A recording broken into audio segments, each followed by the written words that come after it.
예수 그리스도. 기도하겠습니다. 하나님 감사합니다. 올 한 해의 마지막 달을 보내면서 또 주님의 말씀 안에 우리가 서기 원합니다. 참 많은 또 사역의 변화들과 또 새로운 일들이 많이 있는 가운데 하나님 우리가 분주해지지 않고 또 하나님의 마음과 뜻을 더 분명히 알게 하여 주시옵소서.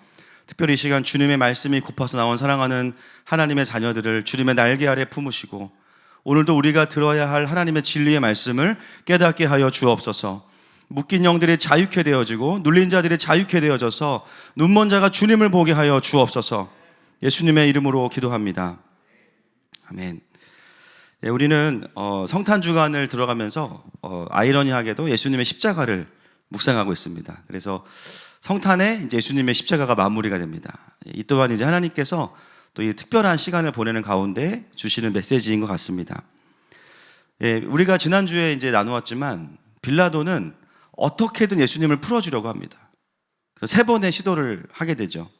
그러나 유대인들은 어떻게 반응하냐면 오히려 예수님이 우리의 왕이 아니라 가이사가 우리의 왕이다 라고 하면서 끝까지 예수님을 부정해요. 그래서 빌라도는 어떻게 하냐면 자신의 손을 씻고 그들에게 예수님을 내어줍니다. 우리가 이 과정에서 이제 지난주에 세 부류의 사람들을 보았죠.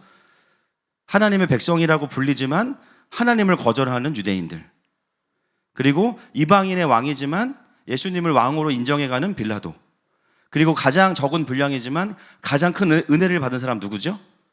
바라바였습니다. 강도였다가 풀려난 바라바가 가장 큰 은혜를 받습니다. 그래서 예수님은 이제 그런 과정을 거쳐서 오늘 그 예수님의 십자가에 오르시게 되는 과정이 오늘 본문입니다. 함께 이어서 살펴보겠습니다. 17절 말씀 시작. 그들이 예수를 맡음에 예수께서 자기의 십자가를 지시고 해골 히브리 말로 골고다이라 하는 곳에 나가시니. 네. 예수님이 십자가를 지시는 장면에서 요한의 이 기록은 굉장히 담백합니다.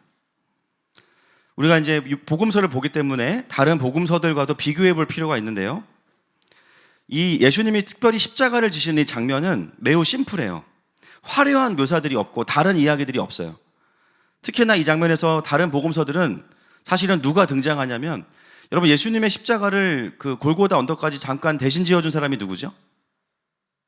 어떤 시몬이죠? 어디서 온 시몬? 구레네에서 온 시몬입니다. 한번 확인해 보겠습니다. 마태복음만 찾아보겠습니다. 27장 31절부터 33절까지 시작. 희롱을 다한 후 홍포를 벗기고 도로 그의 옷을 입혀 십자가에 못 박으려고 끌고 나가니라. 나가다가 시몬이란 구레네 사람을 만나매 그에게 예수의 십자가를 억지로 지어 가게 하였더라. 골고다 즉 해골의 곳이라는 곳에 이르러. 마태복음뿐만이 아니라 마가복음, 누가복음 다 이 부분에서 구레네 시몬이 등장해서 예수님의 십자가를 대신 져줍니다. 예, 그러나 요한은 예수님께서 십자가를 지시는 장면에서 구레네 시몬을 언급하지 않아요. 몰라서가 아니라 언급하지 않습니다. 그리고 다른 복음서는 뭐라 그러냐면은 구레네 시몬이 예수의 십자가를 져주었다 이렇게 이야기해요. 근데 요한은 뭐라고 하냐면 예수님께서 자기의 십자가를 지셨다라고 이야기합니다. 여러분 요한은 어떤 의도냐면 예수님께서 고난받는 종으로서 온전히 그 십자가를 예수님이 지셨다라는 메시지에 집중하고 있어요. 여러분 구레네 시몬이 도와드린 것 사실입니다. 그러나 그마저도 예수님께서 십자가를 지셨다는 본질을 흐릴 수 있다면 그 이야기를 생략하는 거예요. 실제로 고대 문헌들을 찾아보니까 주후 2세기경에 영지주의 이단이었던 바실리데스라는 사람은요 뭐라고 이야기했냐면 구레네 시몬이 예수님 대신에 죽었다 이렇게 해석합니다. 그리고 회교도들도 그런 견해가 상당히 많이 있습니다.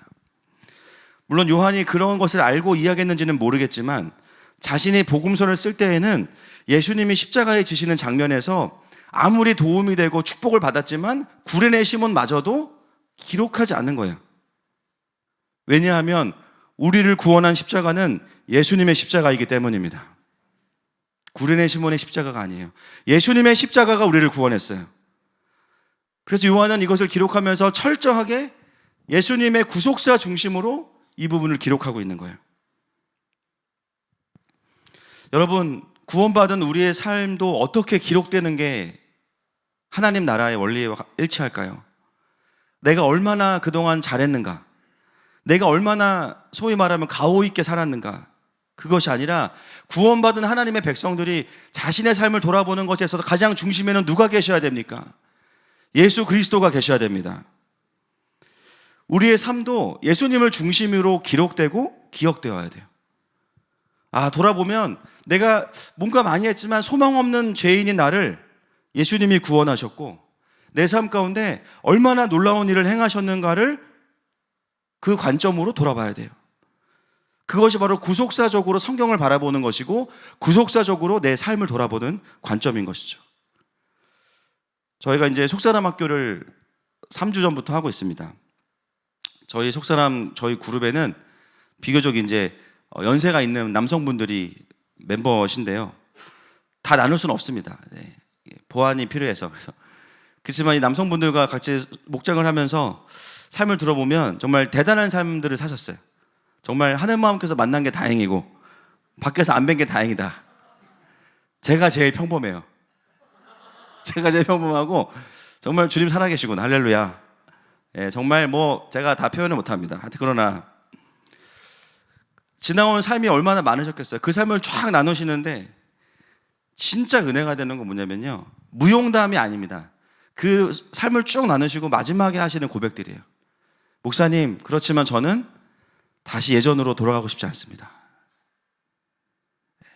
그 한마디에 모든 게 담겨 있어요. 예전으로 돌아가고 싶지 않습니다. 지금이 너무 좋습니다. 하나님 모르고 교만할 때가 그때의 삶이 아니라 지금 아버지의 은혜를 알고 있는 지금이 너무 좋습니다. 그러면서 그 나이가 다 이제 환갑이 넘으신 분들이 다 눈물을 흘리시는 거예요. 그분들이 하시는 고백, 내가 얼마나 왕년에 잘 나갔는가가 아니라 나를 만나주신 주님이 얼마나 위대하신가. 그분들의 삶을 듣는데 예수님이 보여요. 십자가가 보입니다. 여러분, 우리가 우리의 인생을 돌아볼 때 우리의 인생의 주인공은 죄송하지만 내가 아닙니다.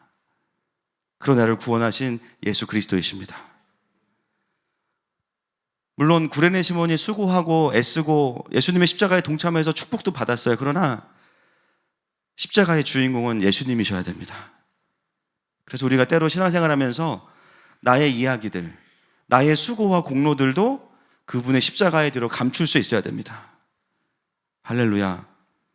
사랑하는 여러분, 우리의 삶에서 예수님의 십자가만이 드러나는 인생이 되시기를 주님의 이름으로 축복합니다. 여러분, 17절에 보면 예수님께서 이제 십자가를 지시고 어디에로 오르셔서 십자가에 달리시냐면요, 골고다에 달리십니다. 골고다의 언덕에서. 골고다의 뜻이 뭐라고요? 해골입니다. 해골. 해골입니다. 이 해골이라는 의미는 두 가지의 의미를 이야기해요. 첫 번째는요, 이곳에서 수많은 사람들이 십자가의 형을 받아서 죽었어요. 사망의 언덕. 그리고 실제로 왜 해골이냐면 멀리서 보면 그 언덕이 어떤 모양이라고요? 해골 모양이에요. 예, 해골 모양입니다. 그래서 예수님이 십자가에 지셨던 그 모습은 어떤 느낌이냐면 해골 위에 십자가가 박혀있는 모양이에요. 요한은 그걸 이미지의 언어로 우리에게 보여주고 있습니다. 해골 위에 예수님의 십자가가 세워졌어요. 여러분, 이것은 무엇을 의미합니까? 예수님의 십자가는 해골 위에, 즉 수많은 사람들의 사망 위에 세워진 거예요. 그것은 뭐냐면 그분의 발 아래에 사망이 깔려 있다는 것입니다. 창세기 3장 15절 말씀 같이 보겠습니다. 시작. 내가 너로 여자와 원수가 되게 하고 내 후손도 여자의 후손과 원수가 되게 하리니 여자의 후손은 내 머리를 상하게 할 것이요 너는 그의 발꿈치를 상하게 할 것이니라 하시고. 아멘. 여자의 후손은 내 머리를 상하게 할 것이요. 그렇죠? 예수님께서 오셔서 사단의 머리를 상하게 하셨어요. 즉 예수님의 죽음은 예수님의 죽음이 아닙니다. 그것은 사망의 죽음입니다. Death of death. 사망의 사망. 해골 위에 예수님의 십자가가 세워질 때 사망 권세가 꺾여진 거예요. 예수님께서 원수들의 머리를 밟으셨습니다. 그러므로 십자가 복음은 사망 권세를 이기신 유일한 능력입니다. 사람을 살릴 수 있는 유일한 방법은 십자가 복음 외에는 없는 거예요. 그래서 교회는 반드시 복음으로만 사역해야 됩니다. 그것이 찬양이든 뭐 상담이든 속사람이든 어떤 모양이든지 모양은 상관없어요. 중요한 건 뭐냐면 사망에 갇힌 자들에게, 사망 권세에 있는 자들에게 반드시 들려져야 되는 진리, 그것은 십자가의 복음이에요. 예수님의 십자가가 당신을 사망 권세에서 자유케 하셨습니다. 진리가 너희를 자유케 하리라. 더 이상 사망 권세에 매여 있지 않다. 생명의 성령의 법이 너를 사망의 법에서 해방하였다. 그 복음이 들려질 때 살아나는 거예요. 예수님의 십자가는 사망의 사망을 의미하는 겁니다. 요한은요, 해골 위에 예수님의 십자가가 선명하게 서 있는 모습을 우리에게 보여주고 있습니다. 자, 18절 말씀 넘어가겠습니다. 시작. 그들이 거기서 예수를 십자가에 못 박을새 다른 두 사람도 그와 함께 좌우편에 못 박으니 예수는 가운데 있더라. 아멘. 원래 이 부분에서도요, 다른 복음서들은 다른 스토리가 하나 또 있죠. 여러분 잘 아시겠지만 좌편 광도와 우편 광도입니다. 좌편 광도가 이제 막 예수님한테 뭐라 그러니까 우편 광도가 뭐라 그래요 또? 야, 너 가만히 있어라 지금 어디 버릇없이. 그러면서 이제 혼내죠. 예수님이 기분 좋으셔서 넌 천국 이렇게 하시잖아요, 그죠? 그 얘기가 다른 복음서에 다 있어요. 근데 요한복음에는 없어요. 그 이유는 뭡니까? 그마저도 예수님의 십자가를 가릴 수 있다고 생각한 거예요. 그래서 그냥 담백하게 그 많은 죄인 중에 한 사람의 죄인으로 예수님이 십자가에 달리셨다는 거예요. 요한은요, 굉장히 어떤 부분에서는 풍성하게 설명하지만 예수님의 십자가가 드러나야 될 때는요, 다른 조연들은 다 빼버립니다. 예수님만 포커싱해요. 그래서 이 18절 말씀은 그저 예수님도 우리와 똑같은 죄인이 되셔서 십자가에 달리셨다, 여기에 집중하고 있습니다. 자, 19절 말씀 보겠습니다. 시작. 빌라도가 패를 써서 십자가 위에 붙이니 나사렛 예수 유대인의 왕이라 기록되었더라. 예, 십자가의 형을 지는 사람들은 보통 자신들의 죄패를 여기 메고 갑니다. 명찰처럼 메고 가서요, 십자가에 달릴 때 십자가 위에 그 명패, 죄패를 걸어둡니다. 근데 예수님의 제목은 뭐냐면 나사렛 예수 유대인의 왕, 이렇게 기록되어 있습니다. 근데 그 언어가 어떻게 기록되어 있냐면 20절 말씀 보겠습니다. 시작. 예수께서 못 박히신 곳이 성에서 가까운 고로 많은 유대인이 이 패를 읽는데 히브리와 로마와 헬라말로 기록되었더라. 예수님의 죄패를 세 가지의 언어로 기록해요. 히브리어, 헬라어, 로마어. 당연히 히브리어는 유대인들을 위해서 기록했고 헬라어는 군인들, 그죠? 로마어는 그 당시에 만국 공통어입니다. 결국 세 가지 언어라는 것은 뭐냐면 열방의 모든 사람들이, 그 당시에 열방의 모든 사람들이 예수님이 어떤 죄로 죽으시는지를 보여주는 거예요. 그런데 아이러니하게도 이게 어떤 의미가 있습니까? 열방에 예수님께서 왕이시라는 사실이 선언되고 있어요. 여러분, 빌라도가 이 죄패를 써서 기록하는 이유는 여러 가지 의도가 있을 겁니다. 자신의 판단이 틀리지 않았고 자신은 무죄하고 이 예수님을 죽이는 것은 바로 유대인들이다라는 것을 알려주고 싶었을 거예요. 그런데 유대인들이 그게 불편한 거예요. 그래서 21절 보겠습니다. 22절까지 시작. 유대인의 대제사장들이 빌라도에게 이르되 유대인의 왕이라 쓰지 말고 자칭 유대인의 왕이라 쓰라 하니 빌라도가 대답하되 내가 쓸 것을 썼다 하니라. 제사장들이 기분이 나빠요. 그래서 뭘 빼라고 이야기하냐면 자칭이라는 말을 빼라고 이야기합니다. 붙이라고 이야기합니다. 그죠? 그러니까 빌라도가 뭐라 그래요? 그들의 요구를 들어주는 게 아니라 내가 쓸 것을 썼다. 너가 왜 그러냐? 그 말은 뭐예요? 그분은 유대인의 왕이다. 유대인의 왕이다. 확고한 빌라도의 의지가 보여집니다. 내가 쓸 것을 썼는데 왜 뭐라고 하냐? 이것이 빌라도의 전적인 고백이냐? 거기까지는 모르겠어요. 그러나 분명한 것은 뭐냐면 이방인 빌라도를 통해서 이제는 열방의 그분의 왕대심이 선포되고 있다는 거야. 빌라도는 자이든 타이든 엄청난 선교사입니다, 지금. 어쩌면 그분의 연약함도 있고 두려움도 있겠지만 중요한 것은 본인도 모르게 하나님을 계속 알리고 있어요, 점점 더. 이것은 전적인 하나님의 일하심이에요. 여러분, 내 삶에 아무리 어둠이 깊고 소망이 없어 보여도요, 때로는 정말 죽을 것 같아도요, 예수님의 복음은 여전히 선포될 겁니다. 오히려 나의 어둠이 깊기 때문에 그 복음의 빛은 강력할 겁니다. 여러분, 오늘도 그 생명의 복음이 저와 여러분의 인생에 들려지기를 축복합니다. 그 생명의 빛이 비추어질지어다. 또 한 가지는 이 어둠의 칠흑 같은 세상을 바라보면서 우리가 그런 고민해요. 하나님을 걱정하는 분들이 많아요. 하나님의 백성이기 때문에 죄송합니다. 이 어둠 속에서 정말 이 어둠과 같은 세상 속에서 예수님이 왕 되실 수 있는가? 오늘 본문 우리에게 이야기하죠. 오히려 이방인의 왕을 통해서도 예수님의 왕 되심이 열방에 선포될 수 있다는 거예요. 그러므로 여러분, 하나님의 영광이 가릴까 봐 걱정하지 않으셔도 됩니다. 걱정하지 마세요. 하나님은 하나님이십니다. 자신의 영광을 누구에게도 빼앗기지 않으십니다. 오히려 이 본문은 우리에게 다른 거를 걱정하라고 이야기하죠. 빌라도는 예수님의 왕되심을 점점 더 드러내는데 유대인들은 점점 더 어둠 속으로 가는 모습을 보여주고 있어요. 그 말은 뭐예요? 하나님의 백성이라고 말하는 자들이 오히려 그런 자들이 영적으로 어두워서 예수님을 알아보지 못하는 게 더 큰 문제라는 거예요. 그들은 하나님을 안다고 하는 유대인들이었고요. 메시아를 기다린다는 유대인들이었어요. 그러나 그들은 실제로는 예수님을 왕으로 인정하지 않았습니다. 그것을 정확히 꼬집는 단어가 뭐냐면 오늘 본문에 나와 있는 자칭이라는 단어예요. 자칭. 유대인의 왕 앞에 왜 자칭이라는 말을 붙여달라고 합니까? 저분이 왕이라고 스스로 주장할 수 있지만 나에게는 왕이 아니야, 그 뜻입니다. 그건 예수님의 개인의 주장이야. 나에게는 왕이 아니야. 그것이 그 현장에 있었던 유대인들의 신앙의 상태죠. 예수님은 유대인의 왕이지만 나한테는 아니다. 여러분, 이 모습이 유대인들 안에만 있습니까? 오늘날 우리에게도 있습니다. 특히나 포스트 모던 시대를 살아가면서 모두가 다 진리라고 말하는 이 시대 가운데요, 심지어 하나님의 진리인 말씀마저도 수많은 견해 중에 하나가 되는 거예요. 그냥 말씀을 들으면서도 성경은 그렇지, 그러나 현실은 달라.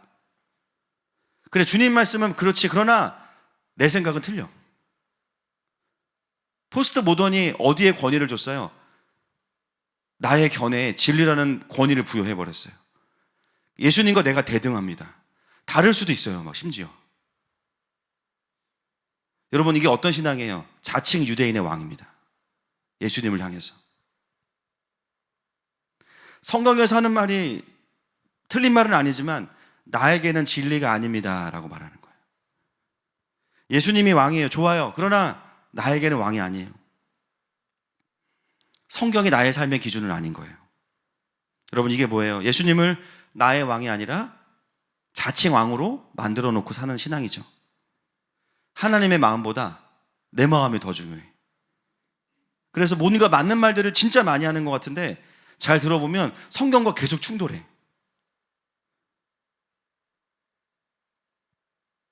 찬양도 너무 잘할 수 있어요. 찬양하면서 지적인 동의. 맞아, 예수님은 신학적으로 그렇지. 예수님은 삼위일체시고, 그죠? 왕이시고 완전한 인간이시고 다 맞는 동의를 해요. 지적인 동의를 다 합니다. 주님만이 왕이십니다. 좋다. 그러나 온 땅을 다스리세요. 할렐루야. 아름다우세요. 좋아요. 그런데 나를 다스리시는 것은 내가 허락하지 않을 거야. 그 순간 예수님은 자칭 왕이신 거예요. 나에게는. 주님은 신실하십니다. 찬양할 수 있어요. 그러나 주님이 신실한데 내 삶은 계속 기복을, 두려웠다가 낙심했다가 기대했다가. 주님은 신실하신데 내 삶은 심전도도 아니고 계속 사인 코사인, 그죠? 왜냐하면 그 순간 예수님은 그 문제에 있어서는 나의 왕은 아니신 거예요. 그냥 저기 멋있는 예수님, 십자가에 달리셔서 온 인류의 죄를 구원했지만 그 십자가 그 순간만큼은 나랑 상관이 없어요. 그러니까 그 예수님의 죄패를 바라보면서 나의 왕이 아니라 자칭 유대인의 왕으로 바꾸고 싶은 거예요. 경건의 모양은 있지만 경건의 능력은 가지고 있지 않은 거예요. 늘 배우는 것처럼 보이지만 진리에 도달할 수 없는 거예요. 성경은 이 같은 자들에게서 돌아서라고 이야기합니다. 여러분, 그것은 누구를 쫓아낸다는 게 아닙니다. 내 안에 이런 모습이 있다면 그 모습으로부터 돌아서라는 겁니다. 오늘 그 예수님의 죄패의 타이틀을 바라보면서, 이 죄패로부터 나온 단어가 타이틀이라는 영어 단어입니다. 그 타이틀을 바라보면서 자칭이라는 말을 붙여달라는 유대인의 모습이 나의 삶의 어떤 부분에 있다는 것을 우리가 볼 수 있기를 축복합니다. 내가 가장 많이 넘어지는 그 부분에서 어쩌면 우리는 예수님이 나의 왕이 아니실 거예요. 나도 모르게 이 부분은 주님 자칭 왕이셔야 됩니다. 그 부분에서 하나님이 다스리지 않으시니까 사망 권세가 다스립니다. 여러분, 정말 예수님이 나의 왕이십니까? 정말 예수님이 나의 왕이십니까? 오늘 특별히 말씀을 듣는 가운데 자칭 왕이라고 쓰여져 있던 그 부분이 있다면 드러나기를 축복합니다. 그리고 그 타이틀에 진짜 나의 왕, 할렐루야. 다른 사람은 모르지만 나에게는 나의 왕이신 예수 그리스도. 그 주님의 타이틀이 실제가 되기를 축복합니다. 23절, 24절 말씀 보겠습니다. 시작. 군인들이 예수를 십자가에 못 박고 그의 옷을 취하여 네 깃에 나눠 각각 한 깃씩 얻고 속옷도 취하니 이 속옷은 호지 아니하고 위에서부터 통으로 짠 것이라. 군인들이 서로 말하되 이것을 찢지 말고 누가 얻나 제비 뽑자 하니 이는 성경에 그들이 내 옷을 나누고 내 옷을 제비 뽑나이다 한 것을 응하게 하려 함이러라. 군인들은 이런 일을 하고. 그 당시에 이제 십자가형을 집행하면 군인들이 이제 관례가 뭐냐면요, 그 사형수들의 옷을 이제 나누어 갖는 거예요. 전문 용어로 뭐라 그러죠, 이거를? 뿜빠이라고 합니다. 그렇죠? 나누어 갖는 거예요. 그래서 이걸 약간 인센티브처럼 생각해요. 그래서 이날도 마찬가지입니다. 그래서 옷을 가져가, 예수님의 옷을 가져가요. 그런데 거기 보면 아주 구체적으로 디테일하게 나오죠. 왜냐하면 이 장면이 왜 중요하냐면요, 여러분, 이 예수님의 십자가를 포커싱하는 요한은요, 군더더기 에피소드를 집어넣지 않습니다. 이 장면도 되게 중요한 거예요. 시편 22편 18절 말씀 보겠습니다. 시작. 내 겉옷을 나누며 속옷을 제비 뽑나이다. 여러분, 이 장면을 왜 집어넣냐면 이것 또한 구약의 예언의 성취이기 때문이에요. 예수님의 십자가의 죽음은 죽으신 이후에까지도 완전한 구약의 성취였습니다. 할렐루야. 300가지가 넘는 메시아의 예언이 한 사람을 통해서 완전히 성취될 확률 제로입니다. 심지어 죽음 이후에도 뼈가 꺾이지 아니하였다. 이 모든 예언이 한 사람에게 완전히 성취돼요. 심지어 예수님께서 자신의 옷까지 다 빼앗기는 것마저도 구약의 예언의 성취라는 거예요. 이 작은 일 하나까지도 하나님의 섭리가 있다는 거예요. 여러분, 우리가 하나님의 섭리를 이해하지 못하면 로마 군인들이 예수님의 옷을 가져가는 모습을 보면서 그냥 늘 하던 대로 하는 거지라고 생각하고 넘어갈 수 있습니다. 그냥 저게 일상이야. 저게 원래 있던 일이야. 저게 관례야. 그러나 요한은 그것을 기록하면서 이것은 철저한 하나님의 예언의 성취라는 것을 강조하고 있어요. 사랑하는 여러분, 우리의 삶에 우연은 없습니다.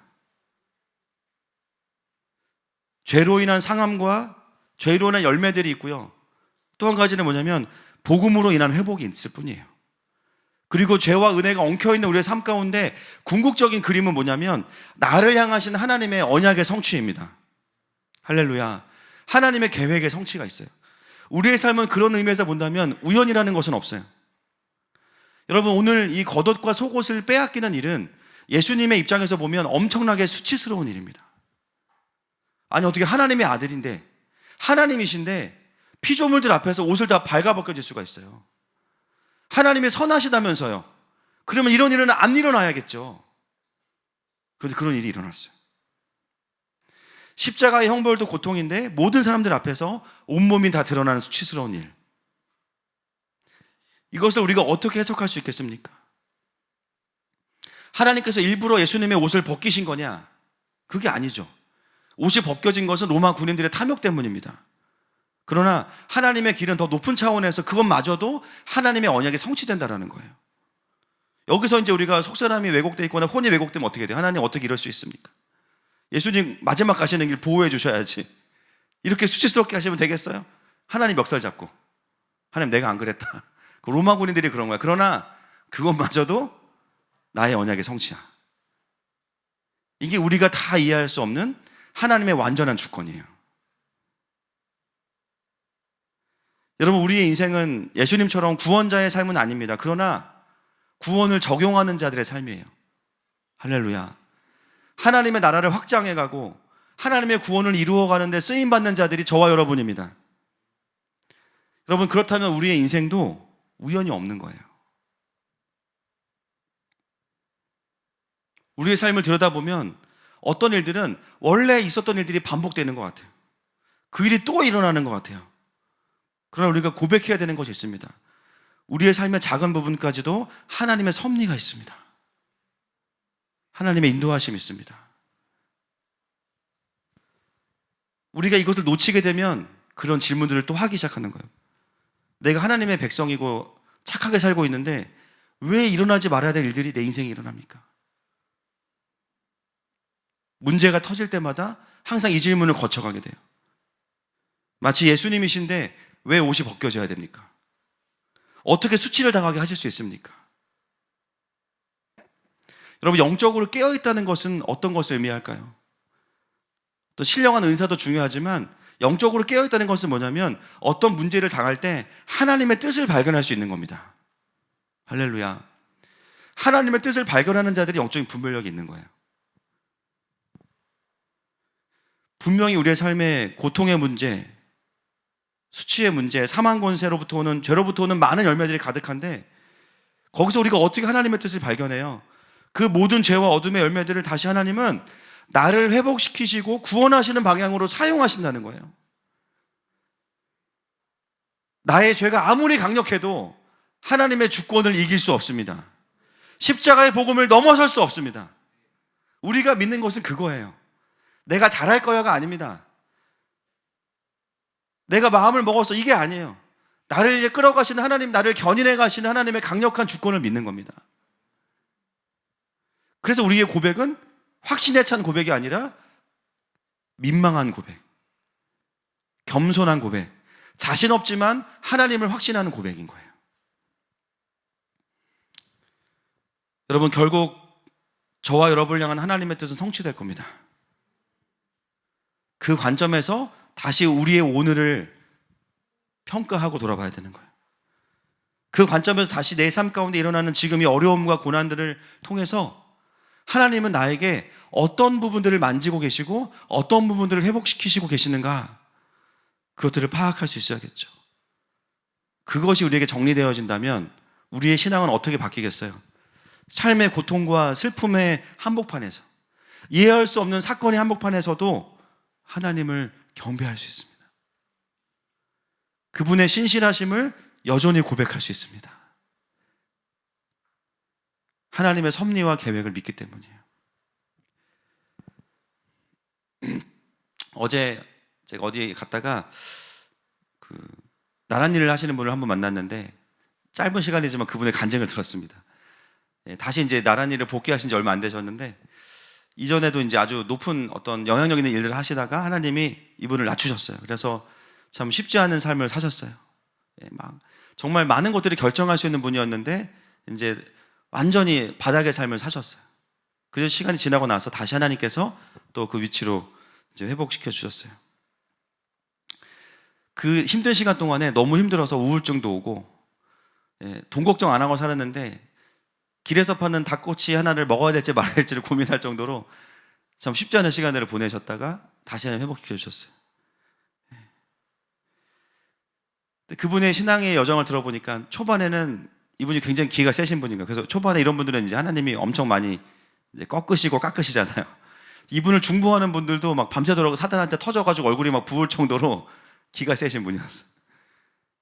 그런 시간을 좀 거치면서 이분의 신앙이 어떻게 변했냐면 처음에는 기복신앙, 축복신앙을 너무 좋아했대요. 그래서 그런 교회들 찾아다니고 신앙생활 하려면은 축복받아야지. 뭐 틀린 건 아니지만 그러다가 그런 어려움의 시간을 겪으면서 이분에게 어떤 신앙이 들어왔냐면 이제 십자가의 복음이 들어온 거예요. 고난 가운데 주시는 축복, 고난 가운데 주시는 겸손함, 고난 가운데 보이는 하나님의 영광. 그 시간을 쫙 겪고 나서 어느 순간 하나님께서 이분을 다시 그 자리로 또 회복시켜 주셔서 또 이제는 그 일을 하시는데 전과 같은 마음이 아니시라는 거예요. 그냥 여기서 하나님이 아직도 내가 죽지 못한 영역이 있으면은 죽게 하시겠지. 그래서 요즘에 이제 20, 30대 MZ세대랑 일하면서 자기를 죽이신대, 하나님께서 계속. 예. 권위가 없어요. 아예 권위 자체를 인정을 안 하니까. 그냥, 내가 덜 죽었구나. 이거를 그냥 매일 느끼신대요. 그러면서 언제까지 여기 있을지 모르지만 더 죽어야겠다. 그런 얘기를 하시더라고요. 여러분, 우리의 삶에 일어나는 수많은 일들이 그냥 단순한 사고와 해프닝이 아니죠. 우리 인생에 우연은 없어요.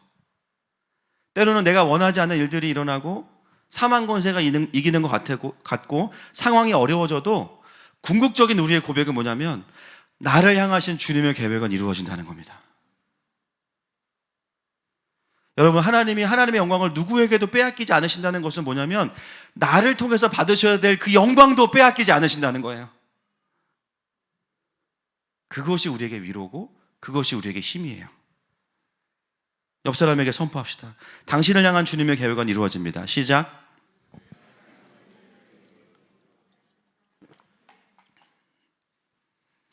여러분, 저와 여러분을 또 하늘마음교회를 향한 주님의 계획은 정확히 이루어질 것입니다. 25절 말씀 같이 보겠습니다. 시작. 예수의 십자가 곁에는 그 어머니와 이모와 글로바의 아내 마리아와 막달라 마리아가 섰는지라. 요한의 눈은 참 특이합니다. 다른 그 십자가 사건을 설명하는 관점과는 굉장히 달라요. 그래서 참 요한복음이 되게 은혜가 되지만 진짜 어려운 거예요. 요한의 속을 모르겠어요. 자꾸 성령님께 이제 가르쳐달라고 해야 되는데 25절에 보면 여러분, 사실 다른 복음서에 봐도요, 여인들이 나오는데요, 다른 복음서의 여인들은 위치가 어딘지 한번 확인해 보겠습니다. 이건 확인해 봐야 됩니다. 마태복음 27장 55절 시작. 예수를 섬기며 갈릴리에서부터 따라온 많은 여자가 거기 있어 멀리서 바라보고 있으니. 자, 어디에 집중해야 될까요? 멀리서입니다. 멀리서. 15장, 마가복음 15장 40절 시작. 멀리서 바라보는 여자들도 있었는데 그 중에 막달라 마리아와 또 작은 요고보와 요새의 어머니 마리아와 또 살로메가 있었으니. 여기도 멀리서 바라보죠. 누가복음 23장 49절 시작. 예수를 아는 자들과 갈릴리로부터 따라온 여자들도 다 멀리 서서 이 일을 보니라. 전부 다 멀리 서서 바라봤대요. 근데 요한만 십자가 곁에 있대요. 틀린 건가요? 둘 다 맞습니다. 많은 학자들이 이걸 어떻게 푸냐면 멀리서 보다가 가까이 왔는데 또 너무 고통스러워. 그러면 또 멀리 가 있는 거예요. 그 중에 예수님이 십자가 곁에 왔을 때 있었던 하나의 에피소드가 있는데 그게 요한의 눈에 탁 들어온 건데 그게 요한복음 전체의 굉장히 중요한 메시지예요. 자, 여인들이 예수님 곁에 왔을 때 예수님께서 한 가지를 이제 하시죠. 26절과 27절입니다. 시작. 예수께서 자기의 어머니와 사랑하시는 제자가 곁에 서 있는 것을 보시고 자기 어머니께 말씀하시되 여자여 보소서 아들이니이다 하시고 또 그 제자에게 이르시되 보라 내 어머니라 하신대 그때부터 그 제자가 자기 집에 모시니라. 이 본문은 중국의 공자가 엄청 좋아합니다. 이 세상의 모든 어머니들이 다 좋아해요. 그죠? 그렇지! 여기서 그죠? 이게 자식의 도리지. 마땅히 그래야지. 그치? 그동안 아주 뭐 사역한다고 그냥 어머니 전혀 안 돌보더니 마지막에 그죠? 한 건 했네. 그러면서 막 동그라미 치고 막 자식한테 보내주고 막 그죠? 매달 30만 원 오케이 막 이렇게 하시지 않습니까? 그죠? 물론 이것은 이제 예수님의 어떤 효성을 보여주기도 해요. 예. 근데 여러분, 요한이 그죠? 복음을 전하다가 마지막에 유교로 개종한 건가요? 예. 여러분, 이 사건은 사실 진짜 중요한 사건입니다. 이걸 우리가 예수님의 어떤 인간적인 모습, 아들로서의 도리, 물론 그런 게 있어요. 부정하는 게 아닙니다. 사실은 진짜 깊은 의도가 있어요. 일단 알아야 될 것은 뭐냐면 이 현장에 있던 여인 중에 이모라고 나오는 분이 있습니다. 우리가 식당에 갈 때마다 계신 분들이 계시죠. 이모, 친근한 분들. 이 이모가 누구냐면 요한복음을 기록한 요한의 어머니입니다. 제가 요한복음 서론에 말씀드렸지만 사도 요한과 예수님은 이종사촌지간이에요. 혈육 관계입니다.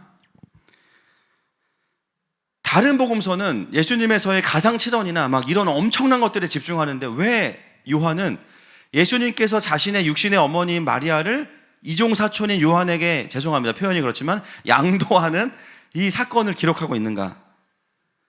여러분, 오늘 이 마지막 사건에서 예수님이 어머니를 누구라고 부르죠?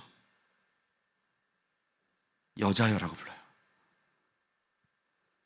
여자여라고 예수님께서 어머니를 부르셨던 사건이 있었어요. 언제일까요?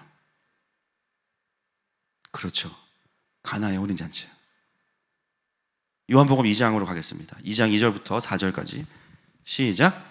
예수와 그 제자들도 혼례의 청함을 받았더니 포도주가 떨어진지라. 예수의 어머니가 예수에게 이르되 저들에게 포도주가 없나 하니 예수께서 이르시되 여자여 나와 무슨 상관이 있나이까. 내 때가 아직 이르지 아니하였나이다.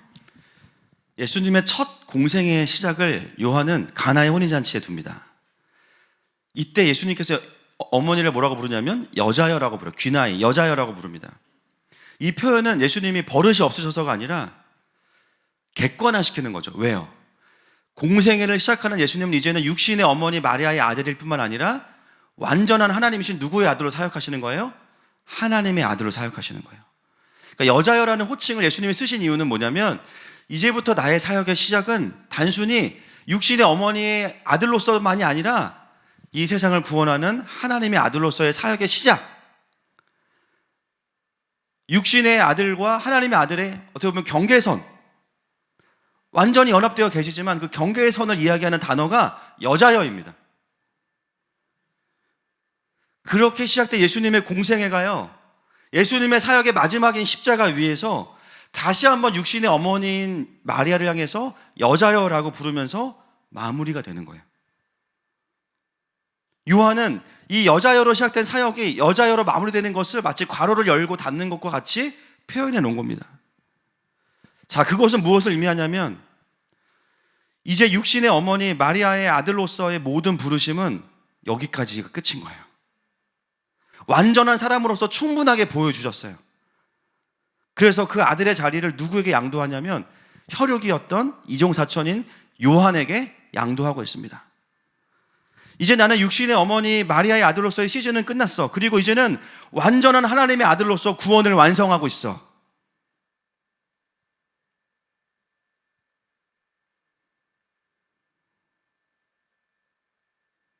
그래서 그 다음에 보면 실제로 사도 요한이 예수님의 어머니 마리아를 자기 집에 모셔드립니다. 여러분, 예수님에게는요 여러 형제들이 있어요. 야고보를 포함해서. 근데 누가 모시냐면요, 요한이 모셔요. 여러분, 이 십자가 위에서 예수님께서 어머니를 마리아라고 하시면서 사도 요한에게 보내신 사건은 단순한 효성스러운 에피소드만이 아닙니다. 이 에피소드의 핵심은 뭐냐면 요한복음 전체의 핵심인 거예요. 예수님은 완전한 사람이셨지만 육신에만 갇히지 않으셨고 완전한 하나님의 아들이시다. 그것이 이 사건의 핵심 메시지입니다. 사람의 혈육에 매이지 않고 갇히지 않으셨다는 거예요, 그 안에. 그래서 요한복음 전체의 결론이 이 사건을 통해서 우리에게 드러난 거예요.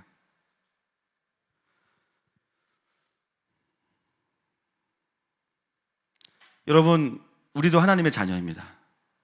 아멘이시죠? 우리도 하나님의 아들이고 우리도 하나님의 딸이에요. 물론 우리가 구원자가 아니기 때문에 완전한 사람도 아니고, 그죠? 우리는 좀 애매하죠. 그러나 우리가 부인할 수 없는 것은 우리는 하나님의 자녀들입니다.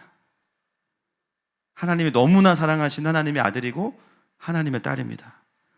우리의 궁극적인 정체성은 영원한 하늘에 있습니다. 그러면 이 땅에서 혈육으로 맺어진 모든 관계들이 우리의 전부는 아니라는 거예요. 여러분, 오해하지 마세요. 가족이 무의미하다 그 얘기를 하는 게 아닙니다. 제가 드리고 싶은 말씀은 우리가 지금 속사람할 걸 하고 있지만 우리 안에는 많은 이 깊은 아픔들과 상처들과 이 비질레들이요 다 어디서 온 거예요? 혈육의 관계 안에서 온 거예요. 부모, 형제, 친척. 많은 분들의 괴로움의 통로가 혈육의 관계들 안에 있어요. 왜 그게 괴로운가?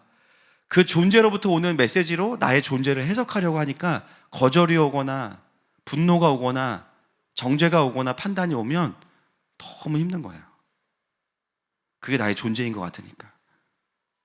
내 존재가 그걸 스트럭을 하고 있잖아요. 나는 그렇지 않아. 근데 그게 설득력 있으면 당하니까 눌리고 슬퍼. 여러분, 건강한 의미에서 우리가 이 땅의 가족들과 사랑하는 삶을 사는 것은 맞습니다. 그러나 그 안에서의 나의 모든 정체성을 다 찾고 확인하려고 하면 실패하실 거예요. 이 땅의 혈육의 관계는 이 땅에 있는 동안에 완전할 수 없어요. 결국 우리가 자유를 경험하는 데는 언제냐? 제가 늘 말씀드리지만 나에게 상처 준 사람 용서를 구했다가 자유해지는 게 아니에요.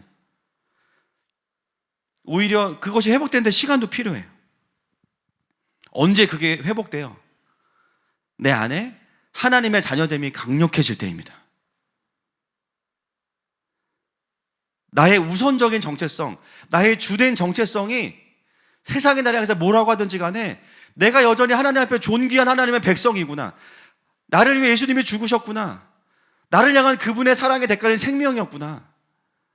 그 하나님의 사랑이 가득해지면 이 땅에서 혈육관계로부터 왔던 메시지로부터 자유케 되어집니다. 그래서 성경적인 치유는 뭐냐면요, 문제를 다룬다기보다는 복음으로 채워지는 거예요. 하나님의 사랑으로 채워지는 거예요. 하나님의 메시지로 채워지는 거예요. 우리가 살아가는 동안 끊임없이 나에게 침범해 들어오는 그 세상의 어둠의 메시지들이 계속 있어요. 그러나 결국 문제는 뭐냐면 이 메시지와의 싸움이 아니라 내 안에 진리가 가득해야 된다는 거예요. 여러분, 우리의 마음이 높아지면 어떻게 됩니까? 예배를 판단하죠. 여기 예배는 뜨겁고 여기 예배는 차갑고 여기 예배는 미지근하고 여기 설교는 어떻고 저기 설교는 어떻고. 근데 여러분, 진짜 우리 영적으로 겸손해지잖아요. 그런 거 하나도 안 들어와요. 주님만 보입니다. 예배가 안 될 때는 사실은 뭐가 문제냐면 내 안에 예배가 없는 게 문제인 거예요. 정말 내가 진리 안에 거하고 하나님의 자녀로서의 정체성이 영원한 정체성이라고 한다면 다른 부차적인 메시지들은 진리 앞에서 다 무너지는 것이죠. 진짜가 있으면 가짜들은 초월해집니다. 여러분, 예수님께서 십자가에서 마지막에 돌아가실 때 자신이 살아오면서 짧은 기간이지만 그 인간 관계들을 청산하지 않으세요. 물론 그분이 누구에게 상처 준 적도 없으시지만 자기에게 상처 준 분들을 하나씩 다 이름 불러가면서 용서하지 않으세요. 왜냐하면 그럴 필요가 없기 때문이에요. 그분이 이 땅에 계시면서도 하나님의 아들이었기 때문입니다. 여러분, 정말 비난을 예수님만큼 받아보신 분 계세요? 예수님만큼? 오해를 예수님만큼 받아본 분 계십니까? 예수님만큼 억울한 분 계십니까? 이 땅에 아무도 없을 겁니다. 예수님만큼 거절받아 보신 분 계십니까? 아무도 없어요. 근데 그분은 그걸 해결할 필요가 없어요. 그분은 하나님의 자녀이기 때문에, 아들이시기 때문에, 그것이 예수님의 존재를 설명하지 않기 때문에, 결정하지 않기 때문에. 때로는 육신의 어머니 마리아도 12살에 가출한 예수님을 보면서 뭐라 그래요? 아이야. 말이 좋아서 아이야죠. 야, 이 자식아, 너 이놈 새끼 어디 갔다 왔어? 내가 아버지 집에 있어야 할 줄 모르셨습니까? 예수님의 정체성. 내가 아버지 집에, 하나님 나의 아버지시다. 원수들을 향해서 너가 아무리 나를 정죄하고 아무리 나를 가치 없다고 하고 아무리 나에게 거절을 준다 할지라도 나는 그런 존재가 아니야. 나 하나님의 자녀야. 그분이 나를 구원하셨어. 그 고백 앞에 원수들의 비진리와 거절과 수치는 떠나가는 것입니다. 여러분, 우리가 이 세상을 살아가면서 육신의 관계들 안에서 나에게 오는 메시지에 너무 나의 존재를 다 걸지 마세요. 그리고 속지 마세요. 저와 여러분은 영원한 하나님의 자녀들입니다. 천국에는 속사람 학교가 필요 없습니다. 온전한 사랑의 관계들만 가득하니까요. 거기는 사망도 죽었잖아요. 사망이 죽었잖아요. 그렇죠? 불 먼저 던져졌잖아요. 거기는 죄된 육신을 벗어버리고 완전한 영과 혼과 새로운 몸으로 하나님의 사랑받는 자녀들만 있기 때문에 상처가 없는 곳이에요. 그래서 진짜 우리의 소망은 뭐예요? 천국 가는 겁니다. 할렐루야. 정말 천국 가고 싶어. 그죠? 여러분, 오늘 예수님의 이 마지막 모습을 우리가 깊이 들여다본다면 우리는 이 땅의 가족들과 사람들로부터 받는 그 비진리의 메시지에 연연하지 않게 되는 거예요. 여러분, 사람들을 섬기려면요, 사람으로부터 자유로워져야 됩니다. 왜 섬김이 어려워요? 인정에 묶여있기 때문에 어려운 거예요. 섬기다가 인정 안 해주면 서운하니까 관계 끊고, 그렇죠? 몰라주면 서운하고. 사람을 초월해버리면 사람을 강력하게 섬길 수 있는 거예요. 맹목적으로, 그죠? 바라는 게 진짜 없으니까. 변할 것도 기대하지 않아. 진짜 영적인 강자들의 특징은 사람을 기대하지 않습니다. 근데 엄청나게 섬기면서 충만합니다. 할렐루야. 왜냐하면 그의 정체성이 하나님의 자녀로서만 충만하기 때문이에요.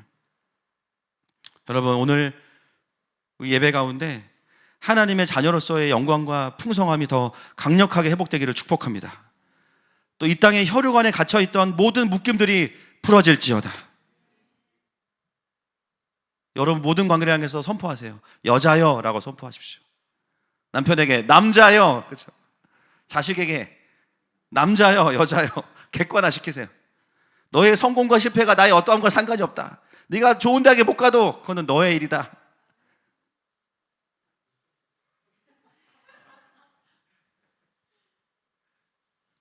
말씀을 정리하겠습니다.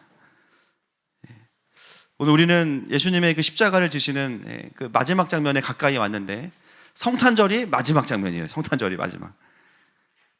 유대인의 왕으로 십자가에 달리시는 예수님을 보았습니다. 그분의 십자가는 누가 대신 져주는 십자가가 아니라 예수님의 십자가예요. 우리에게 능력이 되는 십자가는 수많은 사형수의 십자가가 아니라 예수님께서 지신 십자가입니다. 그 구원은 한치의 오차도 없이 이루어졌어요. 오늘 예수님 우리에게 물어보시는 거예요. 내가 너에게 진짜 왕이냐, 아니면 다른 부분 다 괜찮다 왕이라고 하면서 이 부분에 있어서만큼은, 이 부분은 주님 나의 왕이 아니십니다. 그렇다면 그 타이틀은 자칭 왕인 거예요. 그걸 지워달라고 하시는 거예요. 먼저 우리 좀 선포할 것은 주님만이 왕이십니다. 이 고백을 드리실 텐데, 여러분, 지적인 동의와 신학적인 동의로 반응하지 마시고 영과 혼과 몸으로, 삶으로 반응했으면 좋겠어요. 저도 마찬가지입니다. 주님, 지금 내가 하나님의 주권을 인정할 수 없다고 느끼는 이 부분에서 진짜 주님이 나의 왕이십니다. 고백으로 드리십시다. 주님만이 왕이십니다.